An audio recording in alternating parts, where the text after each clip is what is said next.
মাঝে, মাঝে এমন কিছু অর্ডার আসে যেগুলো করতে গিয়ে আমরা দুজনেই কিন্তু হিমশিম খেয়ে যাই মোটামুটি বলতে পারো। হ্যালো এভরিওয়ান, কেমন আছো তোমরা সবাই? তো চলে এসেছি সকালবেলায় এখন নাস্তা রেডি করার জন্য।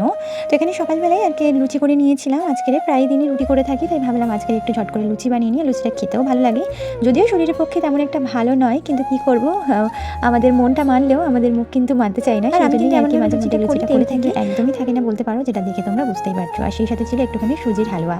তো সুজির হালুয়া, সেই সাথে লুচি আর একটু চা করে নিয়ে আজকে সকালের নাস্তাটা। তো জামা কাপড়গুলো ভিজিয়ে দেওয়ার পর সকালের কাজকর্ম তো আমার অলরেডি হয়ে গিয়েছে। তো এখন বসে পড়বো কাজে, মানে 10টা থেকে 9:30টার মধ্যে আমি বসে পড়ি সেলাইয়ের কাজে।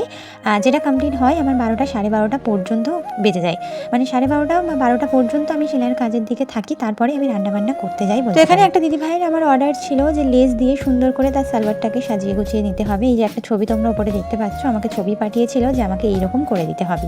তো ব্যাস সেই মতোই লেগে পড়লাম দুজনে মিলে কাজটা কমপ্লিট করতে।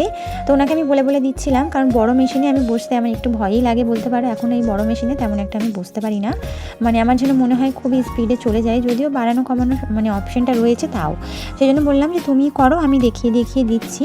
তো সেই জন্যই আমি বলে বলে দিচ্ছিলাম, উনি সেই মতোই আর কি লেসটা বসিয়ে দিল। যদিও লেস বসানোটা এমন কোনো ঝামেলা নয়। সালোয়ারটা কমপ্লিট হওয়ার পর আমার মনে হচ্ছিল যে ভীষণ সুন্দর হয়েছে, আসলেই কিন্তু ওনার চোখের চয়েস আছে। তো এখানে তোমরা দেখো, এখানে ভি নেক দিয়েছিল আমাকে। এখন এই ভি নেকের সঙ্গে লেসগুলো কিন্তু অনেক ট্রেন্ডিংয়ে রয়েছে, যার সঙ্গে ছিল হাতাটাও। তো এই যে 12টা 12:30 নাগাদ পর্যন্ত আমি এখানে সালোয়ার সেলাইয়ের এই কাজ কমপ্লিট করে চলে যাব কিন্তু রান্নাঘরে রান্নাবান্না করতে। তো ব্যাস আজকের ভিডিওটা এই পর্যন্তই ছিল।